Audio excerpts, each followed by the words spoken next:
Isang batang lalaking 8 taong gulang ang patay matapos masabugan ng boga sa Zamboanga City. Holen lang po ang sinasabing ginagamit bilang bala ng boga. Pinaghahanap na ng pulisya ang salarin. Balitang hati ni GMA News stringer JV Francisco. Natapos ang mga pangarap ng 8 taong gulang na si Robin Pael Mariano ng Barangay Bunyaw, Zamboanga City. Patay ang bata matapos umanong mapasabugan ng di pa nakikilalang lalaki ng improvised firearm na kung tawagin ay boga. Sa investigasyon ng pulisya, naglalaro raw si Robin kasama ang kanyang 2 kapatid nang mangyari ang insidente sa labas ng kanilang bahay. Nagtamo ng sugat sa kaliwang dibdib si Robin at hindi na umabot ng buhay sa Cristino Paragas Memorial Hospital.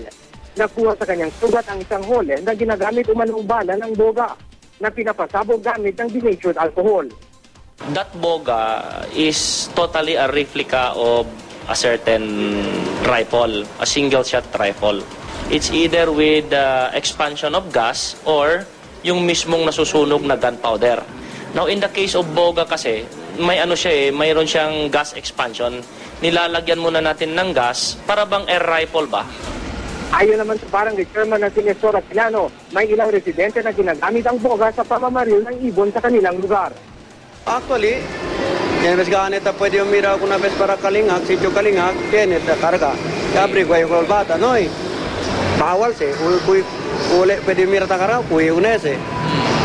Kaya se dapat si Tiene Mancina, no karga, sikuan tayo nakasa lang. In case lang kasi tausa sila sikuan. Pero naon naman sa sila kap tausa? Amo siya kumo armas yan. Pwede sirbi kumo armas. Patuloy naman at pinapahanap ang salarin na pawang mga dayo raw sa lugar. Kasalukuyang nakaburol ang biktima sa kanilang bahay.